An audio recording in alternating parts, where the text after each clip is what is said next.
mi compañero y ayudante en varios ramos. Este es un trabajo que comenzó cuando yo era postdoc en la Católica, entonces estaba con Nicolás Figueroa y Hugo Silva, que son economistas de allá. Tengo varias hojas preliminares para que se entienda por qué significa regular, qué significa mercados verticales y qué estoy tratando de decir cuando hablo de delegación, ¿ya?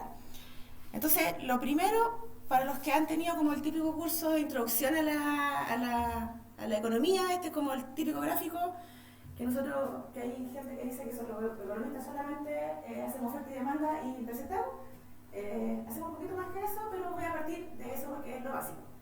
Entonces, cuando nosotros estudiamos los mercados competitivos, que son como los mercados perfectos para nosotros en la economía, les voy a explicar un poquito por qué. Nosotros simulamos que hay una demanda que está compuesta por consumidores y podemos pensar que cada punto de esta demanda representa como la disposición a pagar del mercado. Yo lo voy a representar como en una persona, la disposición a pagar de una persona por el bien, ¿ya? Y les voy a explicar a ti por qué. Entonces, cada punto puede ser una persona infinitesimal que tiene una disposición a pagar por el bien, ¿ya? Y está representada aquí. Hay gente que está dispuesta a pagar más y hay gente que está dispuesta a pagar menos. Lo mismo en el caso de las firmas. La oferta representa la disposición a vender de la firma. Por lo tanto, una firma que está por aquí es una firma como bien productiva, o sea, bien eficiente, le cuesta poco producir, entonces puede salir a vender una unidad a un precio muy bajo. Las que están acá son más ineficientes porque tienen que salir a vender a precios más altos. ¿Por qué les quiero mostrar esto? Porque una definición importante para nosotros en economía es lo que nosotros definimos como bienestar. Bienestar, ¿qué puede ser? Puede ser distintas cosas, pero la más sencilla y la más utilizada es medir el bienestar de un mercado o de una economía mediante lo que nosotros definimos como los excedentes, ¿ya? Disculpen si estoy siendo muy básica, pero por si hay alguien que no ha tomado un curso de economía, ¿sí? Ah, ya. Les quiero representar esto mediante un ejemplo. Piensen en mí, esto es un ejemplo bien personal. Yo tengo un hijo que hizo algo por lo que yo lo quería premiar, ¿ya? Entonces, a él le gustan mucho los Legos, entonces fuimos a una tienda de Legos a buscar un Lego. Y me dijo, ¿cuál es tu presupuesto? Entonces yo le dije, 15.000. En el fondo me estaba preguntando cuál era mi disposición a pagar por el premio que le quería dar. Y adivinen qué escogió él, un Lego de cuánto. 14.990, exacto. 14.990. Entonces yo como mamá estaba feliz, pero como consumidora estaba como, pucha, justo estaba en el límite. Lo mismo pasa en el excedente del consumidor. Si como en el mercado competitivo, ¿dónde está el equilibrio? Donde se intersectan la curva de oferta y la demanda, que justo en este punto de acá. Si este es el precio de equilibrio, fíjense que la persona infinitesimal, soy chiquitita, pero la persona infinitesimal que está como por aquí, tenía esta disposición a pagar y terminó pagando mucho menos. Es como que mi hijo hubiera escogido un Lego de 5.000 pesos. Yo hubiera quedado súper feliz como consumidora y como mamá también, podría haberme hecho feliz de tantas formas. Entonces, eso que está ahí, de ese consumidor como infinitesimal, se llama excedente del consumidor. Si nosotros sumamos a todos los consumidores que compran, cuando este es el precio, toda esta región que está acá, en rojo, se llama el excedente de los consumidores, ¿ya?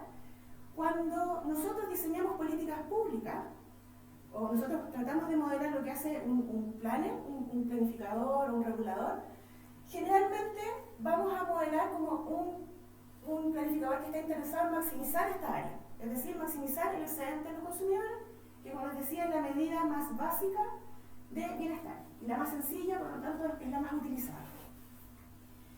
Lo que está abajo es algo parecido, pero solamente me interesa que tengan una idea que esto es un proxy, en algunos casos es, pero no necesariamente, es un proxy de las ganancias de la firma, que a un planificador le pueden o no le pueden importar, ¿ya? ¿Cuál es el problema? Esto si tuviera una competencia perfecta. Cuando nos enfrentamos a monopolios, si nosotros no los regulamos, ¿qué es lo que va a pasar? Un monopolio puede fijar un precio más alto. Si fija un precio más alto, ahora solamente estos consumidores van a poder comprar, por lo tanto fíjense que el excedente se redujo. Nosotros como planificadores, de nuevo, diseñadores de políticas públicas, lo que nos va a interesar es que ojalá el excedente del consumidor sea un poquito más bajo. Si pudiéramos regular, bajo ciertas condiciones, nos gustaría que este precio fuera un poquito más bajo y fíjense que se va a ir agrandando el excedente de los consumidores. Acá se disminuye el excedente de los consumidores y se agrandaron las ganancias de la firma. Esas son situaciones que como regulador pueden o no pueden gustar. Esa es una patita que necesitábamos hacer como preliminar acerca de lo que les voy a contar después de este trabajo. La segunda patita que es importante tiene que ver con la información. Nosotros en el modelo de competencia perfecta asumimos que la información es pública. Pero ¿qué pasa si, por ejemplo, yo soy un vendedor que quiero venderle, por ejemplo, este computador? Sebastián, te voy a vender tu propio computador. Si yo quiero vender este computador a Sebastián, pero yo no sé cuál es la disposición a pagar de Sebastián por el computador. En ese caso, Sebastián tiene información privada, que es cuánto valora este computador. Si yo le digo, si Sebastián valora en 1 millón este computador, si yo se lo vendo en 1,5 millones no me lo va a comprar, porque es más de lo que está dispuesto a pagar. Está dispuesto a pagar 1 millón y lo voy a cobrar 1,5 millones. Pero si yo supiera que su disposición a pagar es 1 millón, tal vez yo quisiera cobrarle 1 millón y me quedo con todo su excedente. Como, obviamente sin intención, hizo mi hijo cuando cogió el Lego de 14.990. Por lo tanto, esa información es privada tuya, y obviamente que si tú sabes que si tú me dices que tú lo valoras en 1 millón, yo te voy a cobrar 1 millón. Si yo te preguntara, tú no tienes incentivos a decirme la verdad. Tú tienes incentivos a decirme, bueno, poquito, 100.000 pesos. Bueno, entonces yo te voy a cobrar 100.000 pesos por el computador. Entonces, cuando hay información privada, cuando hay dos agentes que quieren interactuar y uno tiene una información privada, nosotros hemos desarrollado eso, nosotros. Gente más inteligente que yo en el pasado desarrolló un modelo que se llama el modelo del agente principal. El agente principal son dos personas que quieren, o dos agentes que quieren interactuar. El principal quiere lograr alguna acción o información desde la gente, y el agente tiene la información privada. ¿Ya? Y nosotros lo vamos a denominar como este parámetro teta. Pues esto está como mejor motivado de la siguiente forma. Supongamos que ustedes son empleadores y quieren incentivar la acción de un trabajador, ¿ya? Ustedes, ¿qué les gustaría hacer? Incentivar una acción A, ¿ya? Que por ejemplo el número de horas que va a trabajar al día. Quiero incentivar una acción A, yo como empleador gano alguna función creciente de A, mientras más trabaje, más las ganancias de mi empresa, menos una transferencia que tengo que hacerle a mi trabajador, el salario, ¿ya? ¿Sujeto a qué? Esto es todo voluntario, por lo tanto necesito que él quiera participar de este contrato. ¿Qué significa que él quiera participar? Que lo que le voy a pagar, menos lo que a él le cuesta hacer la tarea, porque las tareas me cuestan tiempo, me cuestan esfuerzo, etc., sea mayor o igual que cero. ¿Ya? Mayor o igual que lo que yo ganaría si no hice la tarea. Vamos a asumir que no tengo otro salario, por lo tanto si no hago esto, gano cero. ¿Ya? Pero fíjense que esta función de costos depende de este parámetro teta. Lo que inicialmente motiva parte de este tipo de problemas es que los trabajadores pueden tener distintas habilidades. Entonces los que tienen tetas más bajos son más hábiles en hacer la tarea. Por lo tanto yo, si supiera esa información, les puedo recomendar acciones más grandes o más pegadas. Y tetas más altos significa que son trabajadores que les cuesta más hacer la tarea, por lo tanto voy a incentivarlos a hacer poquito porque les cuesta mucho, es muy caro incentivar su trabajo. ¿Ya? Esa es información privada del agente. Si esta información fuera pública, de nuevo, fíjense, ¿cuánto le estaría, si yo quisiera resolver este problema, ¿ya? Y quiero encontrar el A y el T, o sea, la acción y la transferencia que le voy a hacer a este trabajador, ¿cuál sería el óptimo? Fíjense que, bueno, a mí me cuesta el T, le voy a pagar justamente lo que a él le cuesta hacer la tarea, ¿ya? Si le voy a pagar, de nuevo, justamente lo que a él le cuesta hacer la tarea, trabajadores que son hábiles, que tienen tetas bajo, tienen incentivos a decirme, no, me cuesta un montón. Porque cuando digo que me cuesta un montón, me van a mandar a hacer poquita pega, me cuesta poquito, y lo que me van a pagar, voy a tener al final como una utilidad positiva. Me van a pagar más de lo que me cuesta hacer la tarea. Cuando tenemos este tipo de problema, nosotros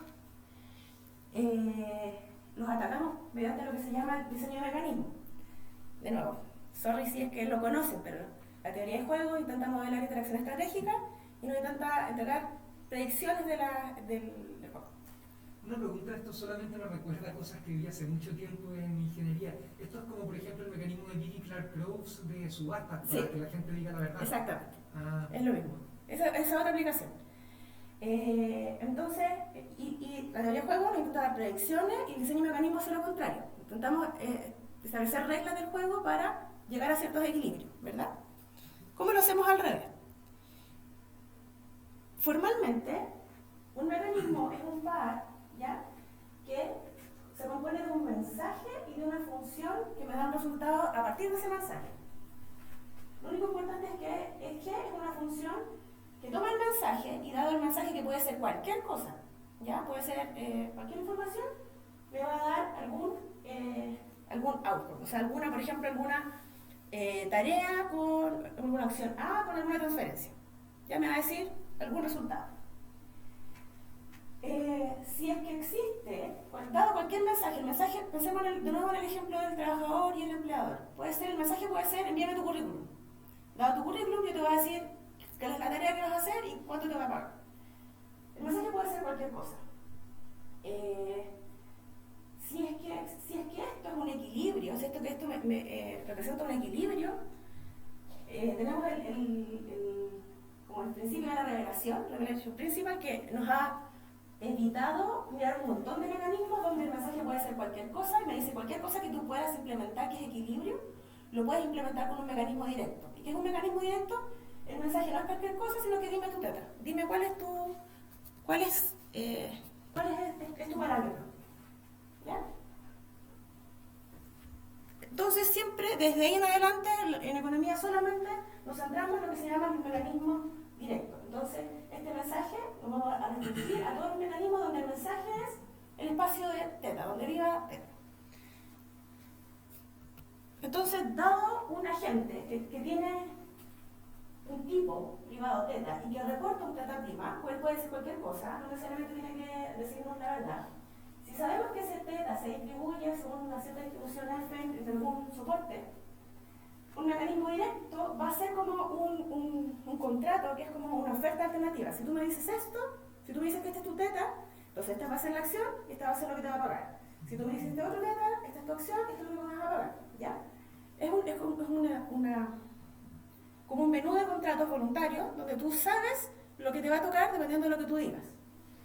Por lo tanto, el diseñador o el planner, el principal en este caso, que está diseñando este mecanismo, ¿qué necesita? Va a escoger una función A de teta y una transferencia que depende de lo que reporte este agente, que va a maximizar esta función esperada, ¿ya? Porque yo no sé a qué tipo de teta me voy a enfrentar, pero aquí tiene que cumplir dos cosas. Primero, lo que teníamos antes, que nosotros llamamos, o sea, se llama de varias formas, pero individual irrationally o participation constraint, pero es la restricción de participación. O sea que cuando yo reporto un tipo teta, y este es mi costo y esta es la acción que me va a inducir, tiene que ser positivo, lo mismo que antes, ya que tengo que estar, quiero participar voluntariamente en el contrato, en este contrato. Y lo segundo, que es la compatibilidad de incentivos. ¿Qué quiere decir esto?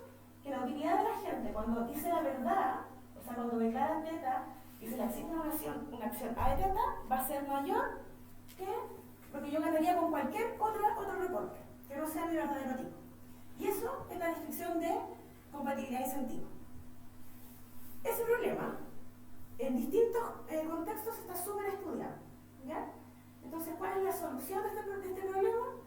Básicamente es que la transferencia no puede ser lo que le cuesta al tipo realizar la tarea. Al tipo más bajo yo le puedo pagar lo que justo le cuesta, porque ese tipo no tiene sentido a decir que le cuesta menos, el tipo que es más ineficiente. No tiene sentido a mentir, ¿ya? Pero al tipo que declara un teta más alto, a medida que me digan que son más eficientes haciendo la tarea, yo les voy a tener que pagar un poquito extra. Y ese extra que yo les pago se llama renta informacional. O sea, a los tipos que dicen que efectivamente están acá arriba, es decir, son tipos súper eficientes, yo les voy a pagar mucho más y eso va a tener una renta informacional más alta. ¿Ya? La gracia de esta renta informacional es que incentiva a los tipos a decir la verdad. Tampoco tienen incentivos a declarar aún más, o sea, el tipo que está aquí entre medio, en algún punto entre medio, tampoco tiene incentivos a declarar que es súper eficiente. ¿Ya? Tampoco le paga tanto. Te paga justo para que tú tengas incentivo a decir la verdad. ¿Ya? Una pregunta, ¿cuál es el rol de la distribución? Hay una distribución de probabilidad escondida sobre teta, ¿no? Sí. ¿Eso se sabe de antemano? Sí, es información pública con la que el principal diseña este mecanismo. Y eso va a tener un rol importante más adelante, de hecho tiene un rol importante en la renta informacional. ¿Ya? Disculpa, digamos, este modelo asume que el teta siempre es más chico que el teta gamma, No necesariamente, ¿no? no. Entonces, pero entonces no entiendo la última reflexión, porque en el fondo teta y teta baja, teta tilda son básicamente cualquier cosa y eso tiene que satisfacer todos los teta y todos los teta tilda. Sí. En el teta... Uy, perdón, me saqué esta canción de mi... en el teta vamos a llevar a cumplir una igualdad. Claro. Pero no entiendo. ¿Qué pasa si alguien es de tipo teta tilda, pero quiere reportar teta? Como que... En teoría... A ver, en este modelo todos tienen incentivo a reportar menos, ¿verdad? Sí. Ya. O sea, por lo que tú dijiste, no lo veo solo en el modelo. No. Puede ser que tenga... De hecho, vamos a ver dos ejemplos donde tenía incentivo a reportar más y a reportar menos. Ya. Pero solamente si yo soy de tipo teta, esta es mi habilidad, ¿verdad? Eso tiene que ser mayor o igual, ¿ya? O tengo que estar indiferente al menos entre a tener la transferencia cuando digo cualquier otra cosa, menos el costo de... El teta sigue siendo el mismo, este es mi verdadero tipo, pero me van a asignar una acción distinta dependiendo del teta, de mi reporte. Eso tiene que ser mayor o igual que eso. O sea, perdón, este tiene que ser mayor o igual que esto. ¿Ya? Ya. Y como les decía, eso está un problema súper bien caracterizado. En particular, esto se utiliza mucho en regulación. Y ahora como que voy a empezar a hablar como del trabajo en sí. ¿Por qué se utiliza mucho en regulación? Porque al regulador le interesa regular monopolios, ¿ya? O sea, es una de sus áreas de interés, pero cuando yo quiero regular monopolios, me puedo enfrentar a un monopolio donde los costos son información privada, ¿ya? Entonces, si yo le digo, dime cuánto te cuesta a ti producir, yo te fijo un precio dependiendo de cuánto a ti te cuesta producir, parecido al ejemplo que hemos visto ahora. Bueno, si el monopolio, si me dice que le cuesta poquito producir, entonces yo le fijo un precio más bajo. Si él me dice que le cuesta mucho producir, su costo de producción son altos, yo le fijo un precio más alto. Por lo tanto, de nuevo, si este parámetro teta me dice cuánto a él le cuesta producir, él va a tener incentivos a sobre reportar, a decirme teta es más alto, me cuesta mucho, entonces yo le voy a fijar precios más altos. ¿Por qué? Porque me interesa maximizar ese consumer surplus, pero tampoco me interesa que la empresa tenga pérdida. O sea, tengo que hacerla sustentable. También hay otra literatura que asume que a veces podemos conocer los costos, pero no conocemos la demanda que enfrenta ese monopolista, ¿ya? Y si yo tengo que decidir cuánto él va a producir, si el monopolista me dice, mira, yo tengo poquita demanda, vendo poco, la gente me compra poquito, entonces yo le voy a asignar, le voy a decir, bueno, produce poquito. Si él produce poquito, los precios son altos, ¿ya? Entonces acá se ha vuelto un poquito la idea, porque él tiene incentivos a subreportar su verdadera demanda. Ese parámetro teta, si representa la demanda que le enfrenta o algún elemento de la demanda, entonces él siempre me va a decir, tengo poquita demanda, para que yo le diga como regulador, entonces produce poquito, ¿ya? Y él va a maximizar su ganancia. Esos son, en general, en regulación, son los dos supuestos de información privada que se tienen. Es decir, si tienen las dos ya es muy difícil regular, pero al menos por separado esto funciona.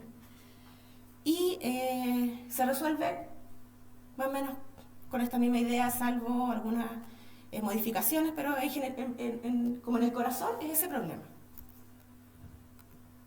Entonces, ahora, ¿cuál es el trabajo que nosotros hicimos con Nicolás y con Hugo? En este problema de regular, si yo tengo que regular un monopolio, lo que me interesa a mí es intentar maximizar el consumer surplus. Es decir, que el precio que ellos tengan sea lo más bajo, el precio, la cantidad. Finalmente a mí me interesan los consumidores finales. Entonces me interesa que ese monopolio venda a un precio razonable para que el consumer surplus sea lo máximo posible, sujeto a que ellos tengan algún nivel de ganancia. Ya como lo que les comentaba anteriormente. Sin embargo, existen muchos casos donde yo como regulador, yo como Estado, regulo un monopolio, pero ese monopolio no se enfrenta directamente con los consumidores, sino que se enfrenta a otra empresa y esa otra empresa se enfrenta a los consumidores finales. ¿Ya? ¿Qué es el caso de los aeropuertos? Hemos encontrado ejemplos de como administración de basurales y de servicios de laboratorio. ¿Qué pasa en el aeropuerto? El gobierno concesiona la construcción de un aeropuerto, ¿ya? ¿Qué le importa al gobierno, al regulador? Le importa que los usuarios de los aviones enfrenten precios bajos. Pero el aeropuerto no lidia directamente con los pasajeros, sino que lidia con las aerolíneas y las aerolíneas lidian con los pasajeros. El regulador no puede interferir en esa relación aerolínea-aeropuerto, ya sea porque es muy costoso o ya sea porque los contratos no lo permiten, ¿ya? En el caso del aeropuerto de Santiago, por ejemplo, ¿qué pasa? Lidia con un montón de aerolíneas nacionales, internacionales, etc.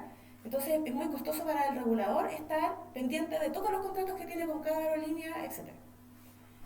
En el caso de la administración de basura, en España encontramos que existen municipios que le concesionan la administración de basura a alguna empresa.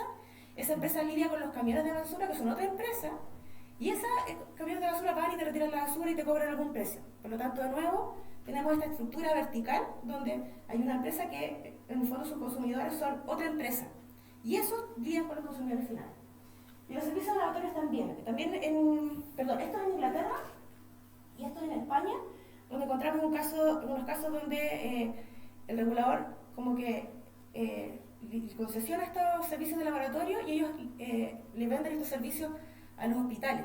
Y los hospitales lidian de nuevo con los pacientes. Entonces, ¿qué pasa? Cuando tenemos un monopolista que se enfrenta a otra firma, en el fondo, el regulador solamente tiene control en su relación con la primera empresa. No tiene relación con la segunda empresa, la empresa que está aguas abajo, se llama la que sigue. No puedo lidiar con ella y pierdo el control del precio que van a observar los consumidores finales.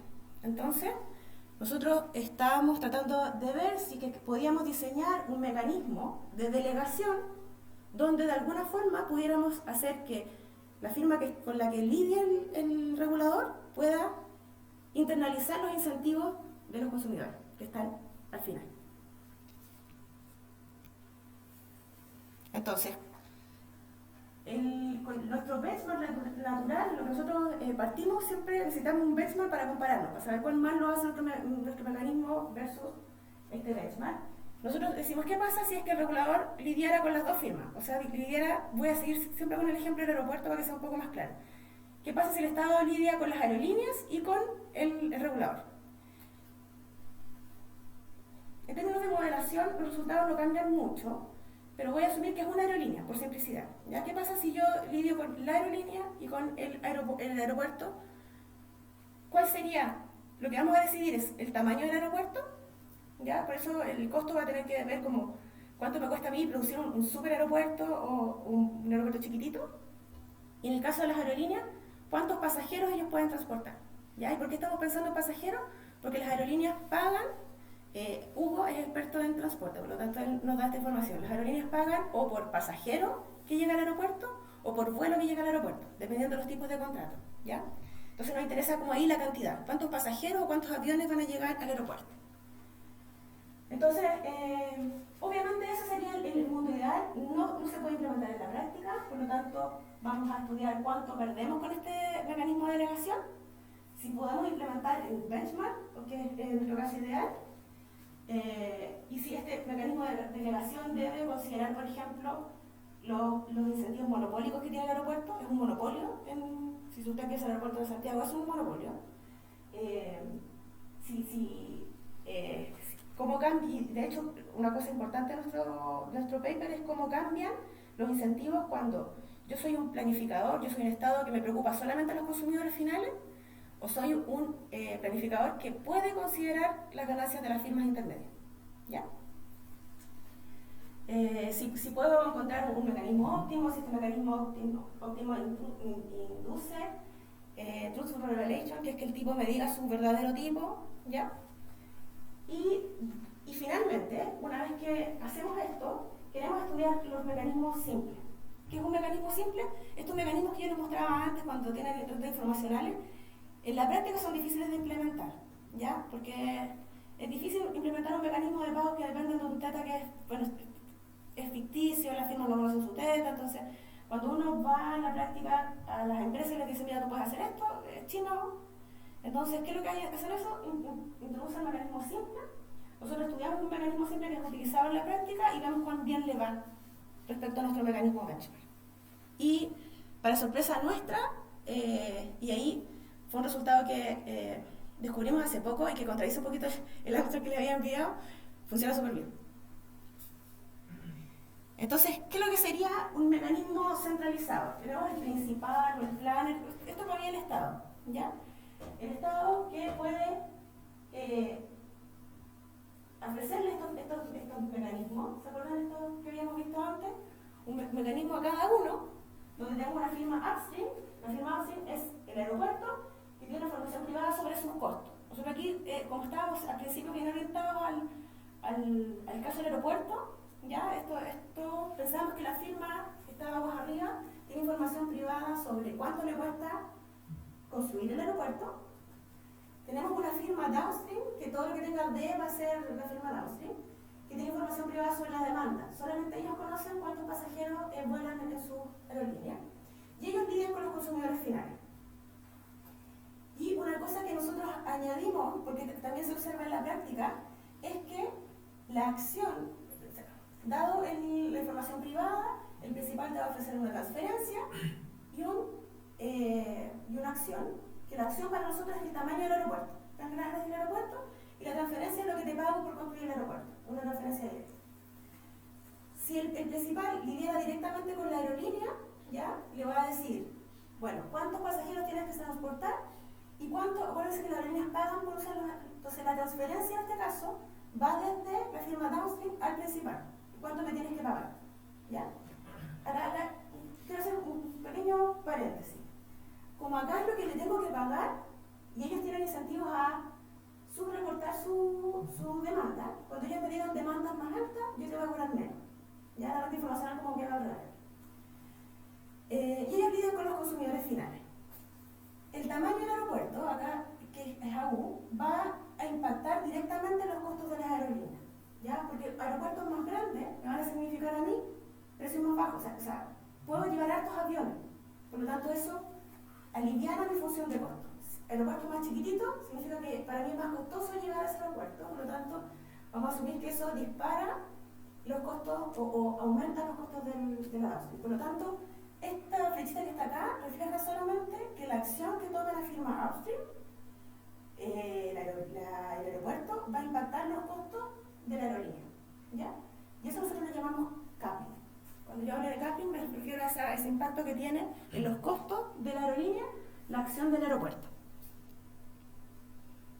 Y en un mecanismo de delegación, lo que nosotros vemos es que el principal le va a ofrecer un pago a la firma, al aeropuerto, un pago que solamente puede depender de qué cosa, de los observables. ¿Qué son los observables? El tamaño que va a ser el aeropuerto. Yo no le voy a decir nada, yo solamente le voy a decir, dime tu tipo, también le voy a preguntar el tipo, porque yo sí puedo preguntarle su tipo a él. Dime tu tipo, dime qué tamaño de aeropuerto tú vas a hacer y dime cuántos pasajeros vas a transportar. Los pasajeros transportados yo los puedo observar, de hecho, no sé si han visto cuando llega así como el pasajero número 1000 y los premios, o sea, información pública, observable. Entonces, el principal le dice, yo te voy a pagar algo que depende de esas tres cosas. Del tamaño del aeropuerto, que lo puedo verificar, de cuántos pasajeros lleguen al aeropuerto, que también lo puedo verificar, y de lo que tú me digas que te cuesta hacer el aeropuerto. Entonces, lo que queremos estudiar es que si podemos lograr un pago que induzca que el tipo me diga la verdad y que el tamaño del aeropuerto y que los pasajeros transportados que decide, porque esto lo decide la firma upstream, el aeropuerto, sea parecido a lo que hubiéramos incentivado nosotros como reguladores, al caso anterior. Entonces, la firma, el aeropuerto, tiene unos costos que dependen del tamaño del aeropuerto, de su información, se llaman CU porque les decía todo lo que es como upstream es con U. Y él le va a ofrecer un contrato similar al anterior, se relaciona de la misma forma que le había mostrado antes a la firma downstream. Y ellos lidian con los consumidores finales. Ese es lo que queremos estudiar. En relación con la literatura, bueno, todos estos papers han estudiado regulación de monopolios, que es lo que le contaba antes, ya sea con información privada de los costos, información privada de la demanda, etc. Existe una literatura de delegation contracts donde pero está pensada no en este contexto y tiene algunas diferencias, pero básicamente si yo, es parecido al ejemplo inicial, principal agente. Yo tengo una empresa, yo tengo 2 trabajadores y a los 2 tengo que asignarles tareas y tengo que asignarles un salario. ¿Puedo hacer lo mismo solamente lidiando con un trabajador y que ese como que subcontrate al otro? Y la respuesta es sí. Bajo ciertas condiciones yo puedo incentivar exactamente lo mismo que yo haría si es que lidio con los 2, si es que solamente lidio con uno y ese lidia con otro. ¿Cómo? Pagándole de manera inteligente. Entonces nosotros estamos tratando de rescatar ese pago inteligente, para que lo que incentive la firma que está en el aeropuerto sea lo mismo que hubiera incentivado al principal lidiando con la aerolínea. ¿Ya? Entonces, en particular, nosotros nos basamos mucho en este paper de Mukherjee, donde ellos, Mukherjee, Richardstein, y, no lo tengo acá, sino otro coautor donde tiene varios papers acerca de lo mismo, ¿ya? Si es que puedo hacer un pago contingente o en la acción, o en algunos casos suponen que yo le puedo preguntar el tipo al que está abajo, ¿ya? Entonces nosotros nos basamos un poquito, bastante en ello. Y por último hay una literatura de Public-Private Partnerships, que es como lo que hacemos nosotros en Chile con las concesiones, cuando concesionamos carreteras, etc. Pero ahí la información privada no es un tipo, no es cuánto les cuesta construir la carretera, sino que son sus acciones, son problemas que se llaman de riesgo moral. Si de verdad se esfuerzan porque la carretera esté en las óptimas condiciones, cumplir los contratos, o sea, si se esfuerzan o no. Entonces son un poquito distintos, pero las lógicas son lo mismo. O sea, quiero inducir una acción en las concesiones y como tengo esta alianza pública-privada, necesito que el regulador o quien diseña la licitación considere esos incentivos. Disculpen la anotación, que es bien feita, pero ¿cómo nosotros tenemos? Tenemos una firma upstream, aerolínea, y la downstream, que es el aeropuerto. ¿Cuáles son las ganancias de la firma upstream? Va a recibir la transferencia que le va a dar el principal, menos lo que le cuesta hacer un aeropuerto de tamaño AU, dado que es de un tipo de TAU, ¿ya? La acción de TAU como representa la inversión, ¿ya? Lo que va a invertir en construir el aeropuerto, y vamos a asumir que TAU se distribuye según algún FU, ¿ya? En un soporte bien fome, TAU barra, super barra, y es información privada de la firma. Y obviamente, mientras me hagan hacer un aeropuerto más grande, me va a costar más. Mientras tengo un teta más alto, significa que ser más ineficiente, me cuesta más construir el aeropuerto. Y asumimos que los costos marginales son decrecientes en teta. ¿Ya? La unidad extra me cuesta más a medida que tengo un teta más grande, soy más ineficiente. La firma downstream gana. AD es cuántos pasajeros viajan.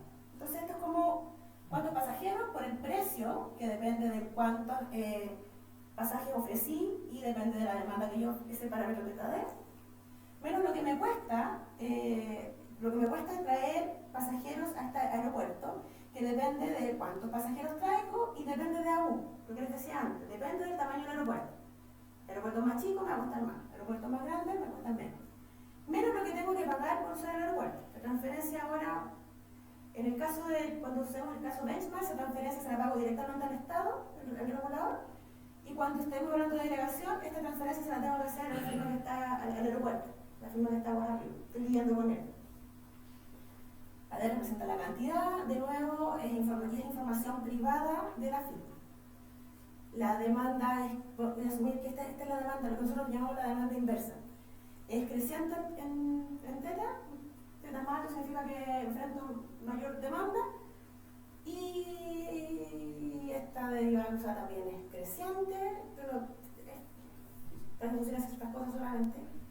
Esta es la función de costo, creciente, como les decía, creciente en cuántos pasajeros traigo y decreciente en agua.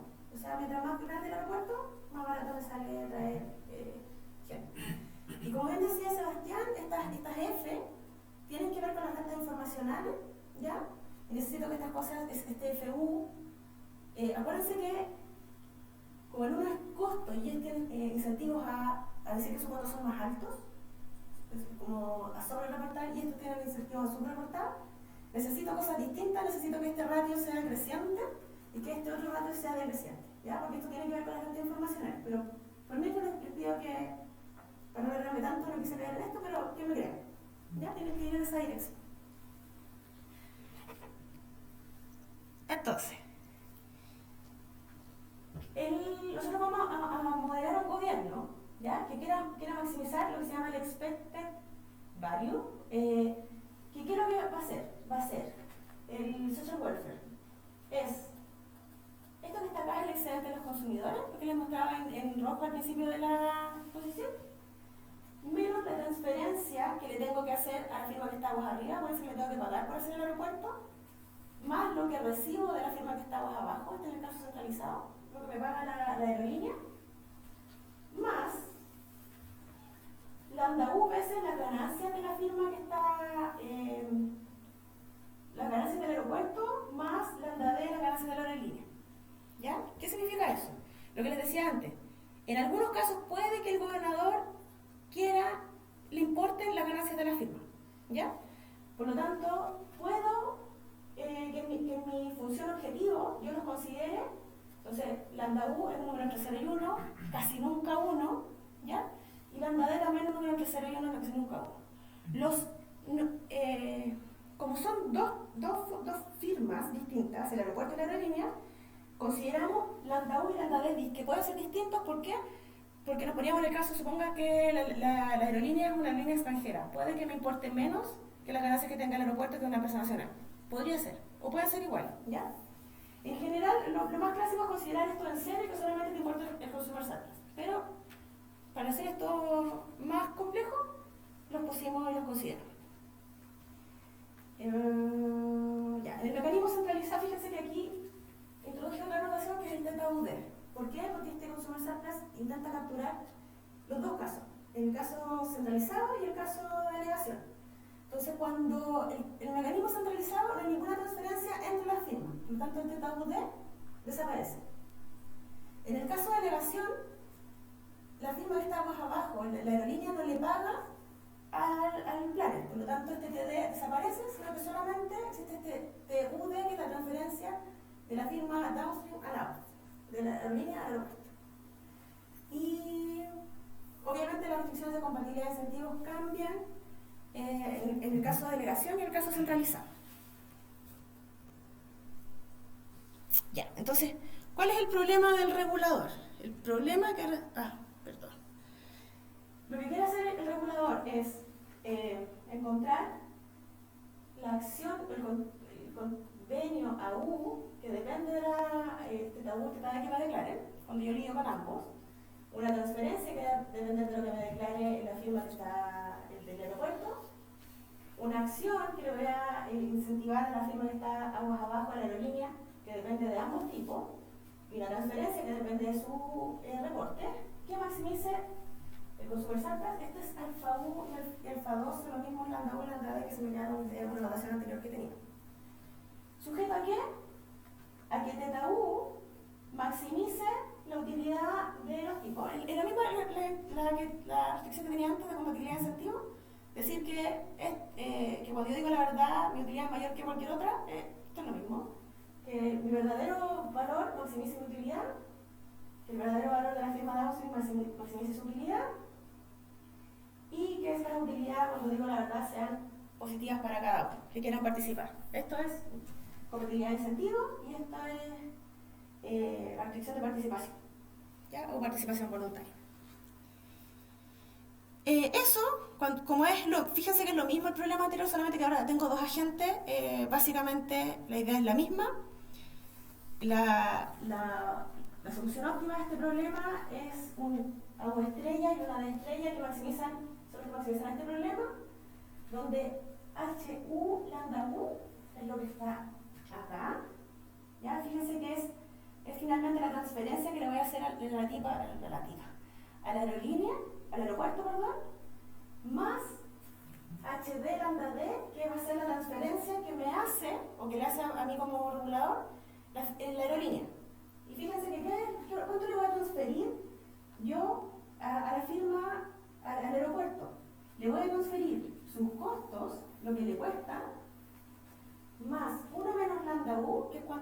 importan sus ganancias, esta función que está acá. ¿Se acuerdan que les dije que esto debería ser creciente? Esto es lo que está acá en la renta informacional. ¿Por qué debe ser creciente? A medida que ellos tenían incentivos a decir que les costaba mucho, ¿no es cierto? Cuando ellos me reportan que les cuesta menos, ¿esto era creciente?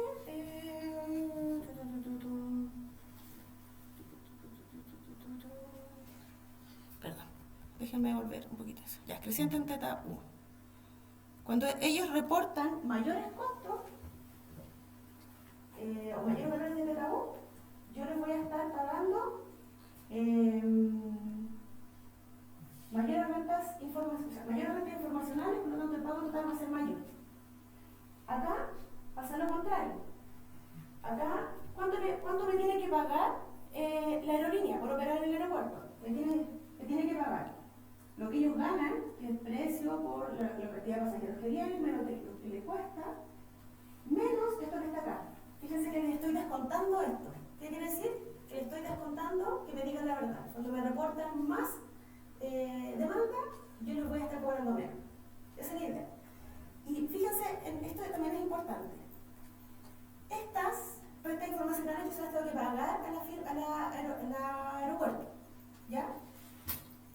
Cuanto mayor es lambda U, ¿ya? Esto es más chiquitito. ¿Qué significa eso? Pues significa necesariamente que el pago sea más bajo. Significa, esto representa que el pago a mí como regulador me duele menos, porque yo no estoy haciendo una transferencia a una firma que sí está en mi función objetivo, sí le importa. Por lo tanto, es como que le duele menos. Lo mismo acá. Lambda D más alto va a hacer que yo le descuente menos al tipo, a la aerolínea, porque sus ganancias me importan, como que sus ganancias son bien para mí. Bueno, y entonces esto es solamente una definición. De ahora en adelante voy a llamar SWC al social welfare que genera esta acción óptima en el mecanismo centralizado, ¿ya? Donde yo lidio con ambos. Que es el social welfare que les mostraba inicialmente, donde esta es la acción óptima, AD es la acción óptima, TU interesa las transferencias, y acuérdense que el TU es de cero, porque no hay transferencia entre las firmas, ¿ya? Ese es el social welfare del mecanismo centralizado. ¿Qué pasa en la delegación? Vamos a definir como les decía, un contrato de delegación es una regla de pago, nada más. Una regla de pago que va a depender del tamaño del aeropuerto, del número de pasajeros y de lo que me diga el aeropuerto que le cuesta construir el aeropuerto, del reporte que da. No puedo hacerlo contingente en nada más. Yo no puedo observar la información privada de la aerolínea. No tengo cómo recuperarla. Yo no lidio con la aerolínea. Entonces no tengo forma de que ellos me reporten su TTD. No puedo hacer ningún contrato contingente en TTD. Y eso es súper importante. ¿Ya? Entonces, el principal, que es el regulador, ofrece este contrato. ¿Cómo funciona este juego? El timing del juego. El principal le ofrece este contrato al aeropuerto. Le dice, yo te voy a pagar de acuerdo a esto. Si el aeropuerto acepta, le reporta algún TTU, ya fíjense que esto es lo primero que hago, le hace un reporte. Esto me cuesta a mí construir el aeropuerto. Y después, el aeropuerto sale a buscar una aerolínea con quien no la conoce de antes. En este minuto, sale a buscar una aerolínea con quien lidiar y le ofrece un contrato, de nuevo, que es una transferencia y un número de pasajeros que depende de cuánto le reporte la firma que está abajo. Entonces, si la firma de la aerolínea acepta, le dice cuánta demanda tiene, le hace algún reporte, entonces con esa información la firma, el aeropuerto escoge el tamaño del aeropuerto, no lo escoge antes porque tiene que saber con qué firma está lidiando, y le dice cuántos pasajeros pueden llegar al año, por ejemplo, y el principal ya tenía el reporte de TAU, ahora observa a U, observa a AD y le hace los pagos al aeropuerto. ¿Ya? Ese es el timing. Entonces, solamente por completitud voy a decir que es lo que es un downstream mechanism, que es el mecanismo que usa el aeropuerto con la aerolínea. ¿Y qué es? Va a ser una acción que va a depender del reporte que haga, de cuánta demanda tiene en la aerolínea, la transferencia, que también depende del reporte, y va a determinar una investment rule, o sea, cuál va a ser el tamaño del aeropuerto. Yo lo decido solamente cuando conozco la información privada o sea, el aeropuerto lo decide solamente cuando conoce la información privada de la aerolínea, por lo tanto, eso también está dentro del downstream mechanism. Obviamente eso depende, pero de nuevo, porque nosotros no somos matemáticos, tenemos un pasado matemático, no somos matemáticos, tratamos de evitarnos las notaciones así como complejas y lo simplificamos un montón, lo que no es correcto, pero obviamente estos mecanismos dependen igual de mi tipo y de lo que reporté. Eso depende, ahí está mi pago y todo, pero nosotros como que copiamos esto y llegamos hasta ahí nomás. Entonces, ¿cuál es el problema que resuelve el aeropuerto? El aeropuerto tiene que decidir cuántos pasajeros transportar, dependiendo de lo que me reportó el tipo, cuánto le voy a cobrar a la aerolínea, la transferencia que me va a hacer, y cuál va a ser el tamaño de mi aeropuerto. ¿Ya? Entonces, él va a maximizar la utilidad esperada del θD, dependiendo del θ de la esperanza. Yo sé la distribución, pero no sé cuál es el valor. Entonces, puedo calcular la utilidad esperada. ¿Cuánto gana la firma el aeropuerto? Va a ganar la transferencia que le hace, si me paga el principal, menos lo que me cuesta construir el aeropuerto, más lo que voy a ganar de las firmas abajo, de la aerolínea. ¿Sujeto a qué? Sujeto a que la aerolínea igual le voy a ofrecer un pago que incentive a que él me diga la verdad, de nuevo, una utilidad de incentivo, y sujeto a que quiera participar, o sea que su utilidad cuando me dice la verdad sea mayor o igual que sea. ¿Ya?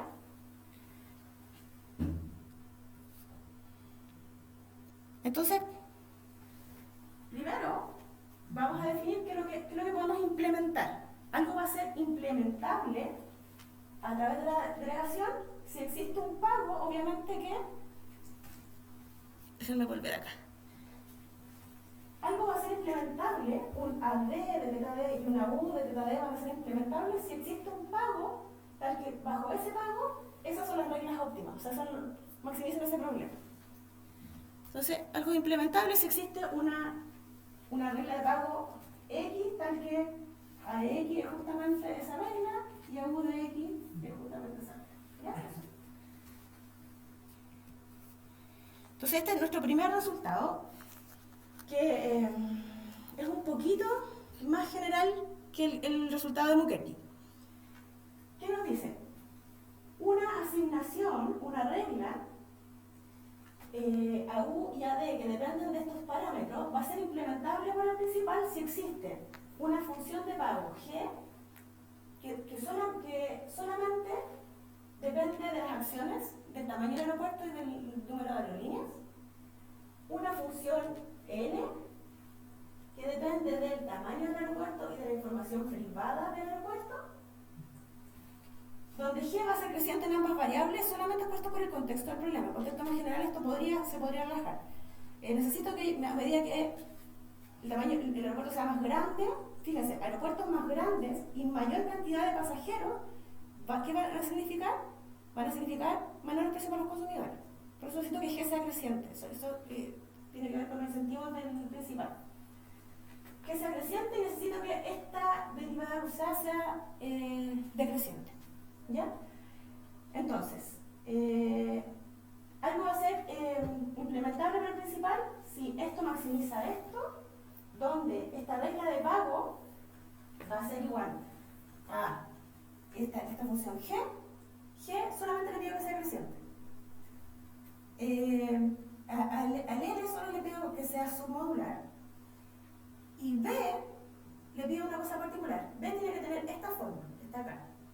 Que fíjense que es justamente el pago de la firma que está del aeropuerto, pero fíjense que está evaluado, es el pago esperado, todavía no se ha encontrado en el TTD, por lo tanto es el pago esperado en el TTD, pero está evaluado en esta acción óptima que yo quiero implementar. ¿Ya? ¿Qué logro con esto? Fíjense, recordémonos el timing. Primero, el tipo me reporta el teta, ¿no es cierto? Cuando el tipo solamente con este teta yo no puedo hacer esta parte del pago. Después va a buscar una aerolínea y va a decidir el tamaño del aeropuerto y cuántos pasajeros va a transportar. Todos estos pagos se los puedo hacer después. Pero este pago se lo hago inicialmente, independiente de con qué aerolínea se encuentre. Y esto se puede probar que induce que el tipo me diga la verdad. Con solo este pago, el tipo no tiene sentido a sobre reportar sus costos. Me va a decir sus reales costos. Disculpa, ¿puedes repetir qué significaba el L? ¿El L? Mira, hasta el momento es una función que solamente depende del tamaño del aeropuerto y de su formación privada. Puede ser cualquier función, solamente necesitamos que sea submodular y podríamos implementar algo. Pero para nuestro ejemplo en particular, ¿ya? Esto va a ser exactamente igual a la renta informacional. A la renta informacional, ¿te acuerdas que la renta informacional también tenía este signo? Por eso están pidiéndole solamente eso. ¿Ya? Pero en estricto rigor, algo implementable solamente si esta función existe. ¿Ya? Fíjense que en particular, nuestro modelo asumía que, no sé si se acuerdan, han pasado hartas diapositivas, pero el excedente del consumidor para nuestro modelo dependía de cuántos pasajeros venían y de la información privada.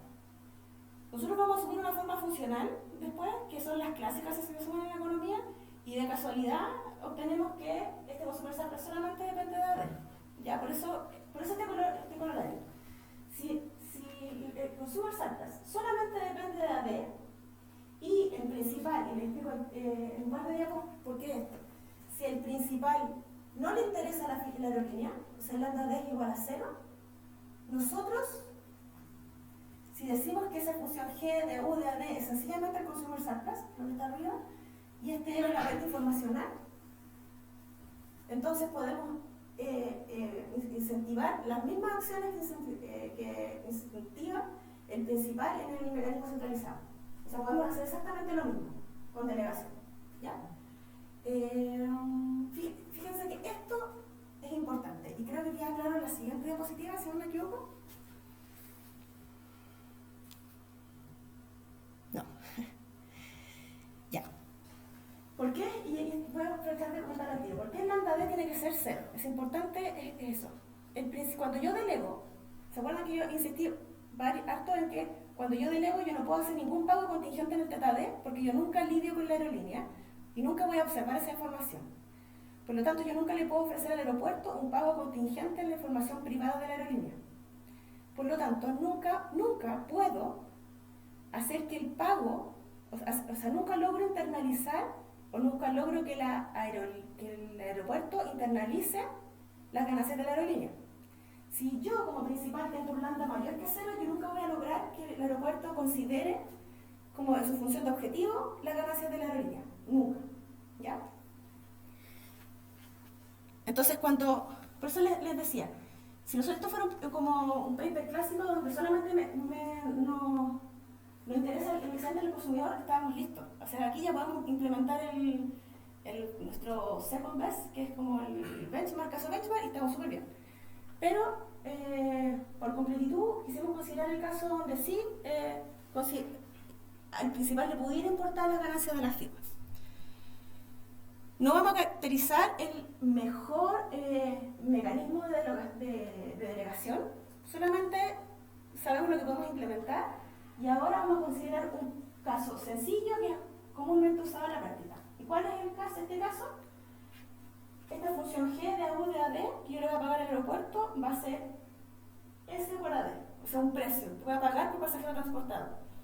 Yo al aeropuerto le voy a ofrecer un pago que va a depender, un pago lineal, un precio por AD, por pasajero transportado. Por lo tanto, mientras más pasajeros pasen por el aeropuerto, yo te voy a pagar más.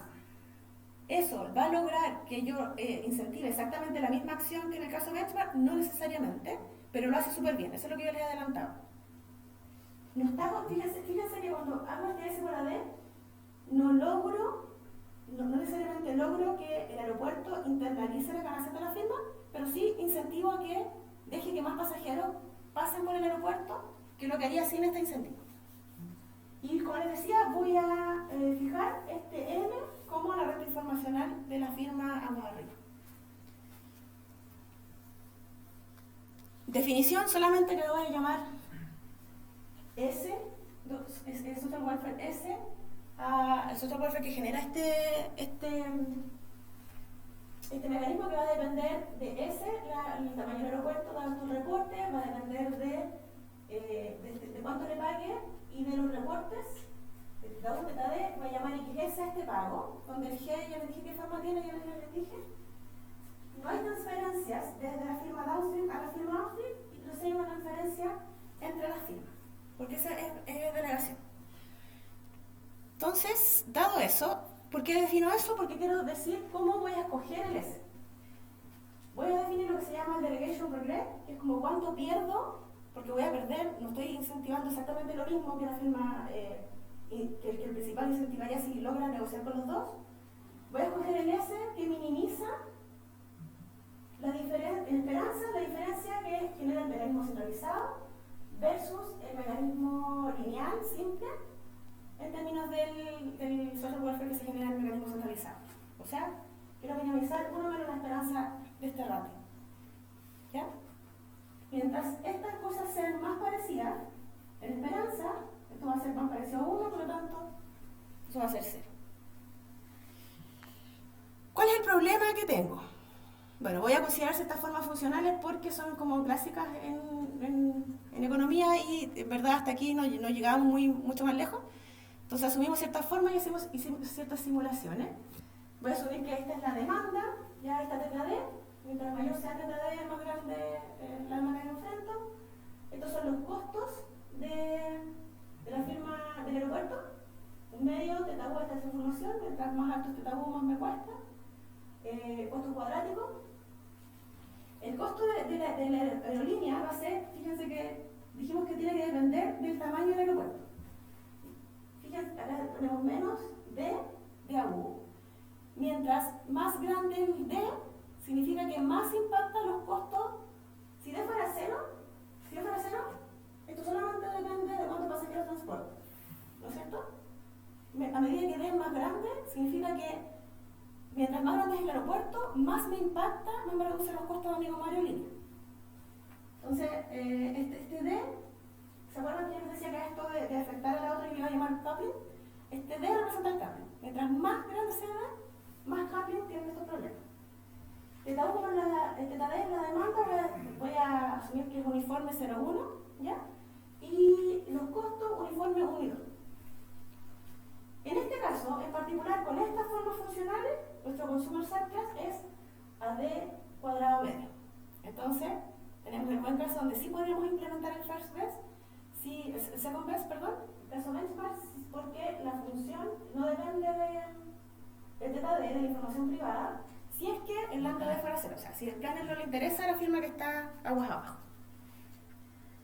Entonces, no es para preguntar así, de nuevo, si me quedo este alfa lambda D es igual a 0. Pero yo les decía que lo que queremos hacer es estudiar el regret. Es como lo que queremos estudiar es la performance de este mecanismo simple, que es lineal porque es lo que se usa en la práctica. Entonces partimos por el caso sencillo, que les decía que es cuando el lambda D es 0, cuando al regulador no le importa la aerolínea. ¿Por qué quiero partir por ese caso? Porque, como ya les he anticipado acá, ahí yo puedo implementar el benchmark. ¿Ya? Yo podría hacerlo. Entonces, ¿qué pasa cuando el lambda D es igual a 0? Nuestro regret es decreciente en el tamaño del mercado a menos C según el parámetro del tamaño del mercado. Mientras más grande sea el tamaño del mercado, mejor lo hace este mecanismo. El regret es decreciente, o que quiero que sea chiquitito. Y crece en el cambio. Mientras más acoplado esté a este problema, más mal lo hace el mecanismo lineal. ¿Ya? En particular, D puede estar entre 0 y raíz de B. Para que el problema tenga sentido, tiene que estar entre esos parámetros.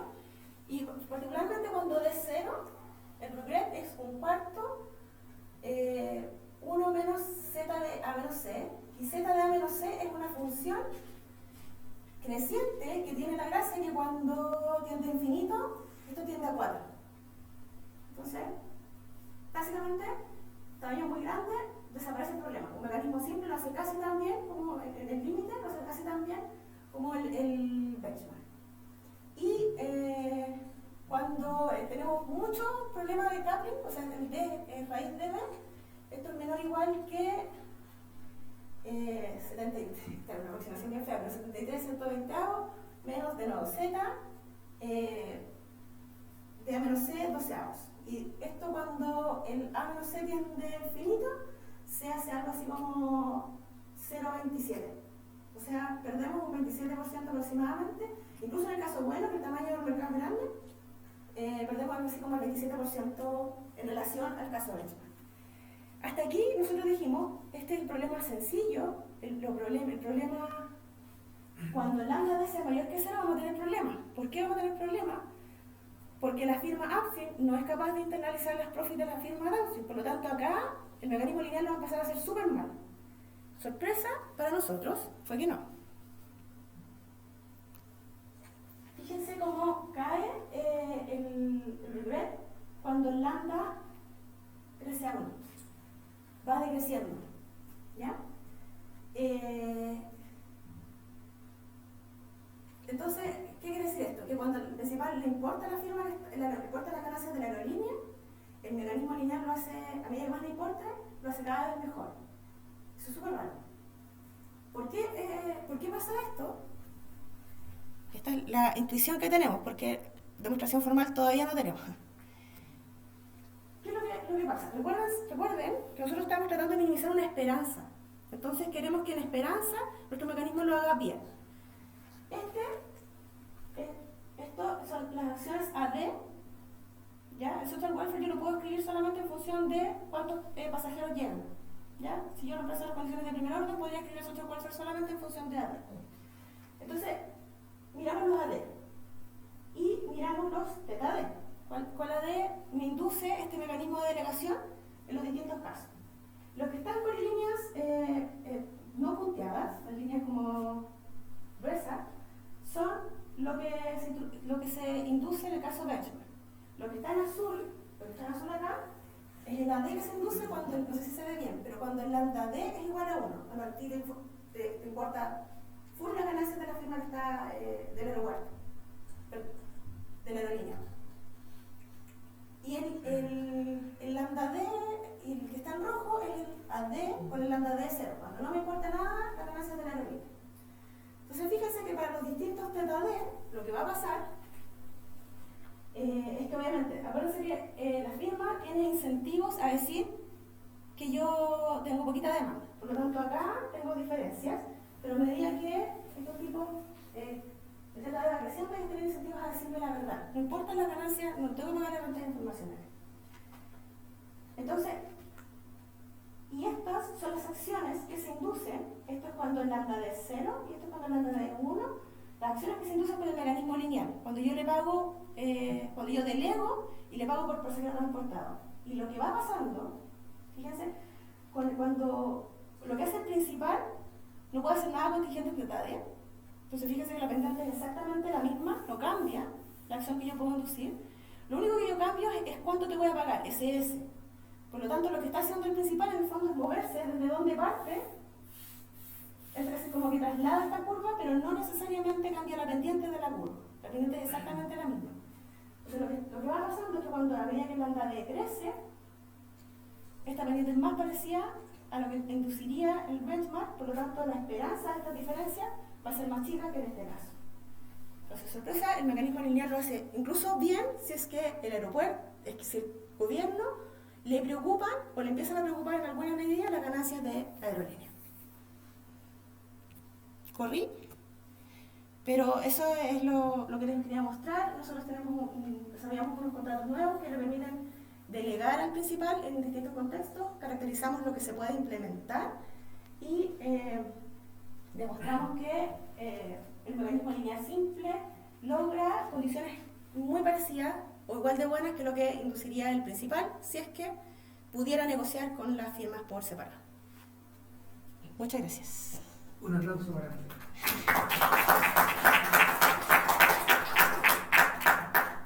¿Hay alguna pregunta del público? Tengo una pregunta que no tiene que ver tanto con la matemática, sino con la interpretación. Cuando en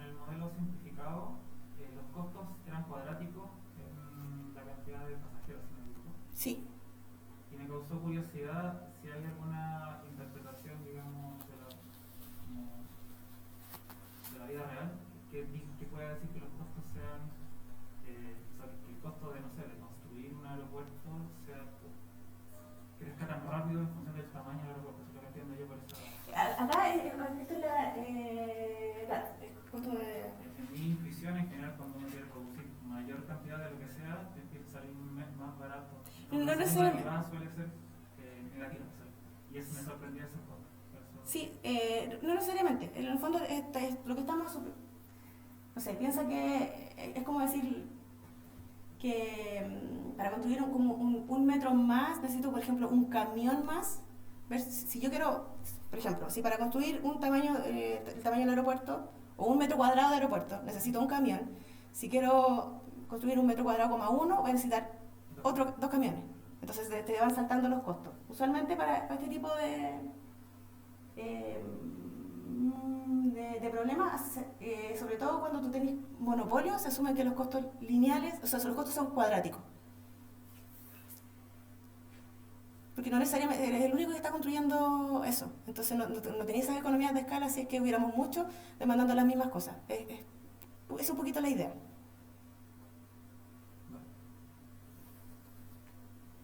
¿Alguna otra pregunta? Lo que sí no es usual, perdón, para complementar, es esta cosa de escala. Esto se da solamente con el mercado de los aeropuertos. Que en el fondo tu decisión de cuánto construir pueda afectar los costos de la firma con la que tú estás lidiando. Pero es algo que según lo que nos explica Hugo es como un caso particular del transporte. O sea, si tienes que construir un lugar donde llegan trenes, también pues más barato para los trenes llegar a estaciones más grandes que estaciones más chiquititas. Yo tengo una pregunta. Como esto es súper aplicado, me pregunto si se ha aplicado en alguna situación real, si ya han utilizado este modelo para regular precios en alguna situación. O sea, lo que nosotros... esta patita tiene como una parte... A ver, déjame mostrarles el pago. Tiene una patita como teórica y aplicada, en el sentido de que esto sí se ocupa en la práctica. De hecho, si no me equivoco, el aeropuerto de Santiago paga por pasajero transportado. ¿Ya? Ese es el contrato que tiene con la concesionaria. Lo que es distinto es que nosotros igual, fíjense que este pago, déjenme volver una más atrás. Hasta el momento lo que se paga es esto, en la práctica. ¿Ya? Lo que nosotros estamos diciendo es que si además tú complementaras ese pago de por pasajero transportado por esta y por esta, el contrato funciona aún mejor. Ahora, ¿qué tan implementable es conseguir esta información y esta información en la práctica? Y ahí es más difícil, como que, por ejemplo, lo que se hace y que aún es complejo, nosotros sabemos que el TTU, por ejemplo, es un continuo entre lo parametrizan, es decir, ya, no, TTU bajo y TTU alto, y son dos tipos de pago. ¿Ya? Eso tal vez sería como a futuro una buena idea para saber cómo se comporta esto si en vez de asumir que el TTU, a pesar de que el TTU vamos a asumir que es continuo, lo parametrizamos. Entonces decimos no, si el TTU en mi caso se mueve entre 1 y 2, entre 1 y 1 medio tienes que hacer este pago, entre medio y 2 tienes que hacer este otro pago. Obviamente va a funcionar peor, pero ¿qué tan peor? Claro. Si funciona mejor que dejar esto como funciona hasta ahora, que esta patita de allá. Yo tengo una pregunta. Según entiendo, esto es como un problema estacionario, en el sentido de que no hay tiempo. No, claro. Tiempo, ¿no? ¿Hay ¿hay algún ejemplo o se ha trabajado el caso en que se considera un cierto tiempo de maduración del problema, una tasa de descuento? De hecho, lo que hacen acá, voy a volver harto, no, por ahí lo vi. Uy, espérate. ¿Dónde está la literatura? Lo que hacen ellos, por ejemplo, es que te dan la posibilidad de renegociar el contrato. Tienes una tasa de descuento, te ofrecen un contrato y en un cierto te dicen, mira, la mitad, por ejemplo, tu contrato dura 10 años, a los 5 años vamos a ver si tú quieres renegociar este contrato Entonces, tienes que añadirle a lo que teníamos antes, a nuestro problema, como condiciones intermedias de compatibilidad de incentivo. Como que entre medio yo también puedo querer reportar. Entonces, yo te puedo preguntar de nuevo, ¿cuánto te cuesta hacer, o cuánto te cuesta mantener la... Acá está más pensado, o sea, yo lo pienso más en la autopista. ¿Cuánto te cuesta mantener la autopista? Entonces necesito diseñar un contrato que haga que tú al principio me digas la verdad, pero que entre medio también me la quieras decir. Ya, también lo he visto en casos de delegación, pero sí he visto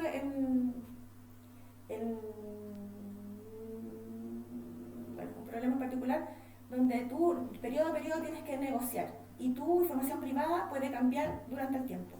Pero en ese caso se vuelve un poquito más complejo porque la única posibilidad que tú tienes de que esto sea compatible en incentivo como en todos los periodos es que es como tener más información, y esa más información te explicaré el problema porque si no me confundo un montón.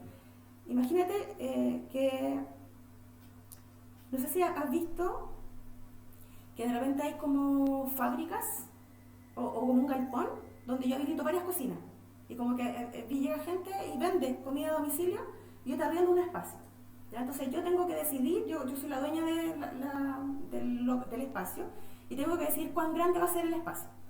Dependiendo de cuán grande, cuánto espacio tú te puedes arrendar para tu cocina. Entonces periodo a periodo hay un paper que muestra que tú puedes diseñar un mecanismo, ¿ya? Donde periodo a periodo yo te pregunto cuánto tú puedes ocupar más o menos espacio a lo largo de los periodos, porque a lo mejor tú dices, no, a seguir el 18, voy a vender un montón, necesito más espacio en mi cocina. Pero la restricción está fija, somos todos así como una cooperativa, todos podemos usar el espacio, pero yo te cambio el espacio periodo a periodo. En ese caso, para que esto sea compatible en incentivo, en todos los periodos sea eficiente, es decir, que a los que efectivamente tengan más demanda le asignen un espacio mayor y a los que tengan menos demanda le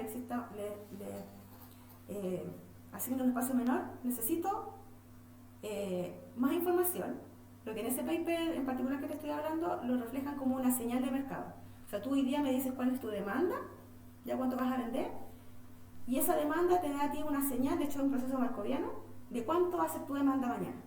Entonces, mira, yo esto vendí hoy día, entonces yo creo que mañana me va a ir bien, o creo que mañana me va a ir mal. Con esas dos informaciones yo puedo generar un mecanismo que periodo a periodo sea compatible en incentivo, que sea eficiente, que tenga participación voluntaria en todos los periodos, etc. Entonces, se vuelve un poquito más complejo, pero no he visto periodo a periodo con delegación. ¿Y hay un principio de programación dinámica o algo así? De hecho, ese paper que te comento está en una revista como Informs